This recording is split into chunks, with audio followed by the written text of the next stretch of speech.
লোকনাথ ব্রহ্মচারীর আবির্ভাব। বাংলার আধ্যাত্মিক জগতে যিনি কোটি মানুষের ভরসা, যিনি ভক্তদের দুঃখ কষ্ট দূর করেন, তিনি যোগীরাজ লোকনাথ ব্রহ্মচারী। আজ জানব তাঁর আবির্ভাবের ইতিহাস। লোকনাথ ব্রহ্মচারীর জন্ম হয় 1730 খ্রিস্টাব্দে, ইংরেজি 31 আগস্ট, জন্মাষ্টমী তিথিতে। বাংলা 1137 সালের 18 ভাদ্র। তাঁর জন্মস্থান ছিল নারায়ণগঞ্জ জেলার সোনারগাঁও থানার কচুয়া চাকলা গ্রামে।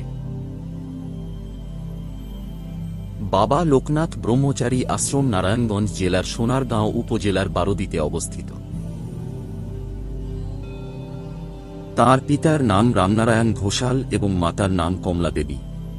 ছোটবেলা থেকেই তিনি ছিলেন শান্ত, ভক্তিমূলক ও আধ্যাত্মিক চেতনায় ভরা। কৈশোরে তিনি গুরু যোগেশ্বর মহাশয়ের শিষ্যত্ব গ্রহণ করেন এবং শুরু করেন কঠোর ব্রহ্মচার্য ও তপস্যাময় জীবন। বহু বছরের সাধনার পর তিনি হয়ে ওঠেন যোগীরাজ লোকনাথ ব্রহ্মচারী, অসীম শক্তির অধিকারী এক মহান সাধক।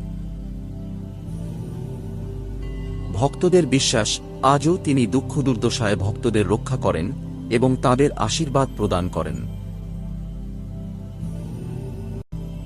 লোকনাথ ব্রহ্মচারীর আবির্ভাব শুধু বাংলার আধ্যাত্মিক ইতিহাস নয়, মানবতারও এক উজ্জ্বল দিশারি।